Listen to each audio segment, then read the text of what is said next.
Welcome to No One is Normal, the podcast where real stories remind us that none of us are alone.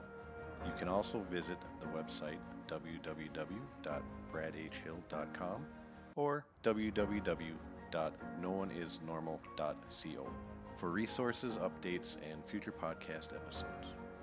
I am Brad H. Hill, and each week we talk about the messy, the complicated, and the deeply human moments that shape us and remain in our memories. I am not here to tell anyone how to live. I am here to offer the stories, the insights that made me realize that no one is normal, including me, because healing starts when self-honesty begins. Welcome to Under the Surface. This is where we slow down and look at the patterns underneath the stories we tell ourselves. Today's chapter is called Play Stupid Games, Win Stupid Prizes. Some people grow up with steady encouragement and positive affirmations. I grew up in a broken home with a single mom who was doing everything she could to provide. There were no big speeches about how I could conquer the world or become anything I wanted to be. There was survival, rent, groceries, and the constant stress of making it to the next paycheck. That shaped the way I saw life itself. It shaped the way I moved through the world. It chipped away at my confidence and left a quiet question in the back of my mind. Am I ever going to measure up to the people around me? That gap did not stay empty. I filled it with curiosity, bravado, and a whole lot of bad decisions. I was constantly looking for something that would make me feel different, more alive, less broken. Sometimes that meant trying to be the funny one. Sometimes it meant being the kid who would do the thing no one else wanted to do. And sometimes it meant chasing substances that promised a shortcut out of my own head. I did not think of it that way at the time. I just thought I was having fun, trying new things, and proving that I could hang. This episode is not a lecture about drugs. It is about patterns. It is about what happens when low confidence, pain, and impatience meets an easy chance to escape. It is about the way we ignore the little voice that tells us to slow down. It is about how often we keep playing the same stupid games, expecting a different outcome, even when life has already handed us more than enough proof of where that road goes. Today I am going to talk about a chapter from my book called Play Stupid Games, Win Stupid Prizes. I am not going to retell the chapter line by line. Instead, I am going to give you the real heartbeat underneath those stories. The acid, the mushrooms, the panic, the scary beauty of losing control and realizing you're not nearly as invincible as you thought. Then I am going to zoom out and connect it to the patterns that show up in a lot of our lives, with or without drugs.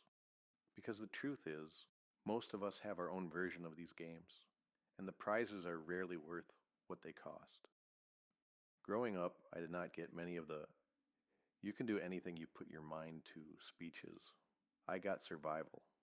I got watching my mom bust her ass and hustle to keep a roof over our heads. I learned early that other kids seemed to have more, and that did not help my confidence. I carried a quiet sense of less than into many areas of my life. I still have days where that voice shows up and questions everything I am doing. As an adult, I am lucky. I have people around me who love me, challenge me, and tell me the truth. I have a support system I did not have when these stories happened. Back then, it felt like it was just me and my overactive imagination trying to figure out how to cope. I did not understand what feelings I was feeling as I was maturing. I just knew I felt off, and that anything intense, loud, or mind-altering felt like an escape hatch. This chapter is built around two psychedelic nights that hammered that lesson home. The first is me as a kid, trying acid and thinking I could handle it.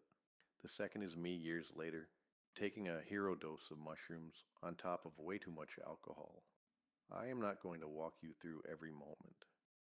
The short version is that both nights start with my ego writing checks my ass had to cash.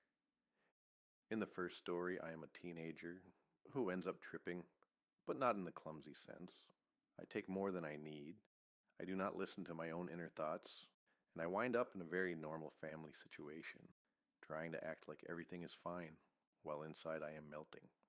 Think about sitting across from someone who knows you well, trying to smile and make small talk, while colors bend and time refuses to behave. It is funny in hindsight. In that moment, it was pure panic and a desperate attempt to look normal when nothing felt normal.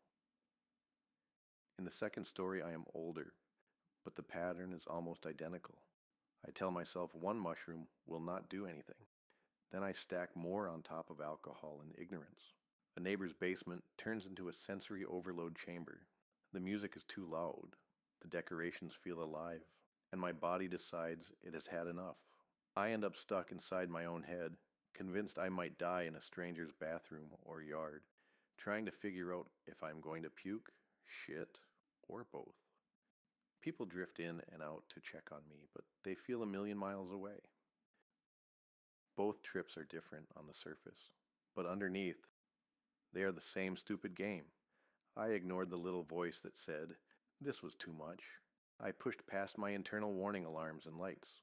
I used chemicals to try to fix feelings. The prizes were panic, shame, and the very real sense that I had walked right up to the edge of reality I could not come back from. Those stories matter because they are loud examples of a pattern that shows up in quieter ways all the time. This is not just about acid and mushrooms. It is about an anxious, underconfident kid inside a grown body who keeps trying to outrun pain and escape his reality. Instead of walking you through every detail of those nights, I want to zoom out and look at what was really going on underneath them. That is where psychology comes in, and that is where this starts to connect to your life too. Psychology has a lot to say about what was really going on underneath those nights. When you grow up without much emotional safety, your nervous system learns to live on high alert. You scan for danger, for judgment, for signs that you do not belong. That constant low-level anxiety gets exhausting. So when something shows up that promises instant relief or a different perception, it does not just look fun. It looks like a lifeline. Your brain learns that instead of sitting with shame, fear, or loneliness, you can hit a button and feel something else. For some people, that button is drugs. For others, it is alcohol, food, sex, shopping, gambling, or work. The buttons change, but the pattern does not. There's also the role of impulsivity and impatience. I did not want to wait. I did not want to ease into anything. I wanted to be all the way in, right away. Take more, drink more, push harder. That is a dangerous mix when your self-worth is shaky at best. You get this cocktail of, I want to feel better now.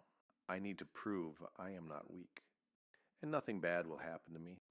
That is how you end up swallowing the extra pill, taking the extra mushroom, pouring the extra drink, or saying yes to the thing that every part of your body knows is a bad idea. Neuroscience also helps explain the sober. Then suddenly on something, feeling. Your brain can be cruising along, thinking you are in control, and then the drugs finally hit the receptors in a quick wave. Suddenly your perception of time, sound, and space is entirely different. The part of your brain that keeps you grounded and rational is basically offline. That is why people do things they would never consider doing sober. It is not an excuse for the choices leading up to that moment. It is simply the reality of what happens when your brain chemistry gets hijacked and the part of you that can make cognitive decisions is out of order. Then there is the social piece, the tribe in the basement, literally or metaphorically. Being in a group where everyone is doing the same thing can make it very hard to tap out, even if your body is screaming that something is wrong. Your brain is also thinking, I do not want to be the weak one. I do not want to ruin the vibe. That same pressure shows up outside of drinking and drugs too. It shows up when everyone at work stays late and grinds themselves into the ground. It shows up when all your friends spend money they do not have, and so do you. It shows up when the culture says, push harder, ignore your limits. Winning is everything, and your body is redlining and making weird noises. Zoom out from acid and mushrooms, and the phrase play stupid games, win stupid prizes applies all over the place. People play games with their health, ignoring warning signs until they are sitting in a doctor's office, hospital bed, or worse. They play games with money, buying things to impress people who won't reciprocate. They do this until they are drowning in debt and ask for the olive branch, only to get smacked in the face with it. They play games with relationships, staying in toxic situations because the idea of being alone feels worse, until their self-respect is in pieces. The game can look different on the outside, but the logic is the same. Ignore the red flags, double down on the behavior, act surprised when the consequences show up. You might even blame other people for your situation. The part that matters is not judging any of that from the outside. It is recognizing the pattern on the inside. The chapter uses drugs as the vehicle, but the pattern is human. Pain plus escape plus denial equals consequences. Sometimes those consequences are mild, and you can laugh about them later. Sometimes they are devastating and permanent. The difference is not that one person is better than another. It often comes down to timing, luck, and how many chances you get before things go really sideways. That is why I say these stories are not about glamorizing anything. They are about telling the truth, about how cause and effect works in real time. Taking a quick pause here. If this episode is resonating, I would love for you to follow the No One Is Normal podcast on whatever platform you listen on. Every follow helps this show reach people who might need these stories. Now let's jump back in.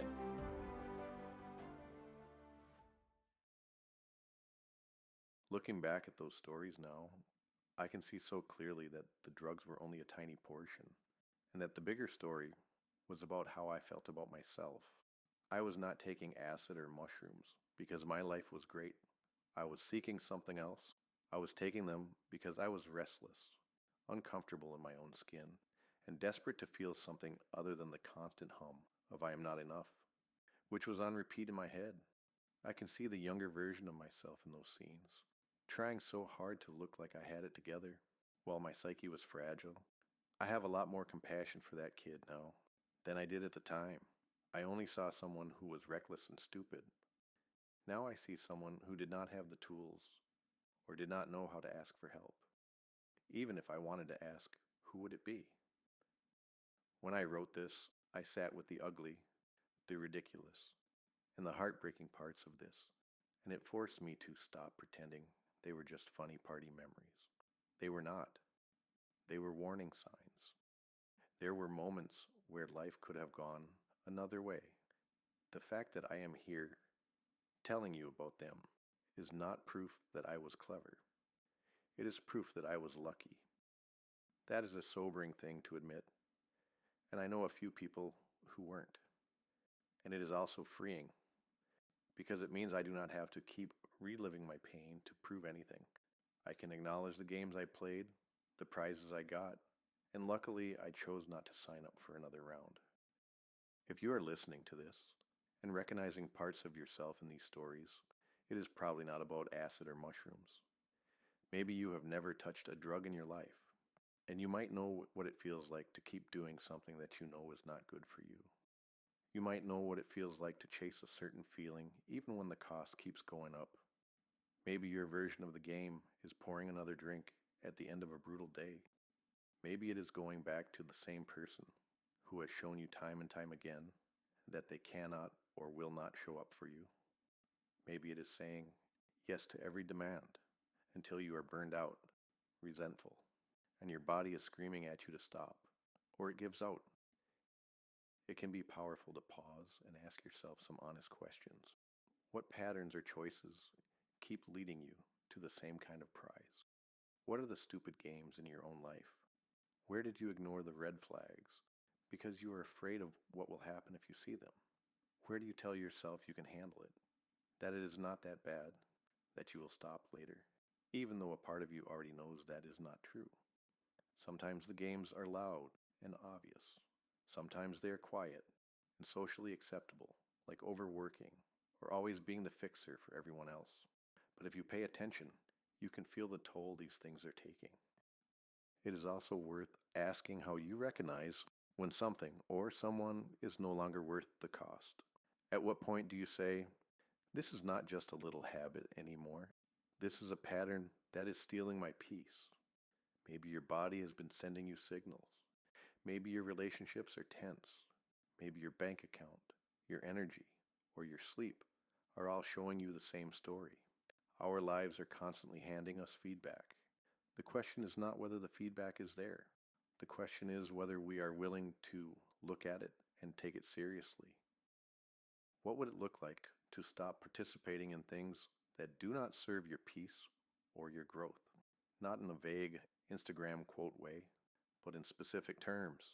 It may mean deleting a number. It could mean having a hard conversation.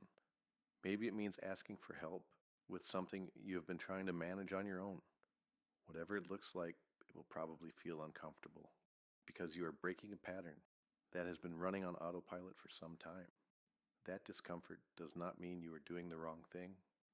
It often means you are finally doing the right thing. You are not alone in this. Everybody has their own stupid game they have played for too long. The fact that you are even thinking about your patterns right now is a sign that something in you is already shifting. You do not have to have the entire plan figured out. You do not have to be perfect. You just have to be honest. Just start there.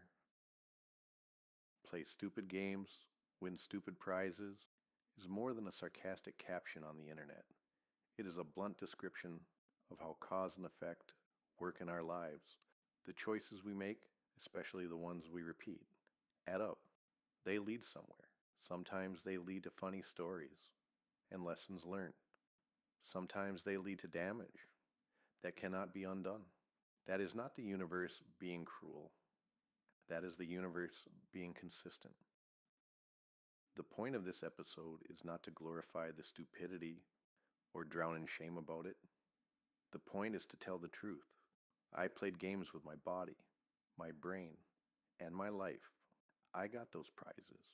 I was lucky that my consequences were mostly emotional and psychological, not a jail sentence, a criminal record, or a death certificate.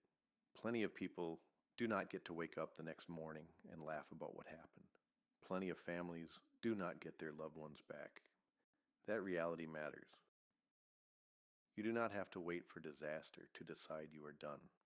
You can look at your own life today and notice where you are still signing up for games you already know the outcome of.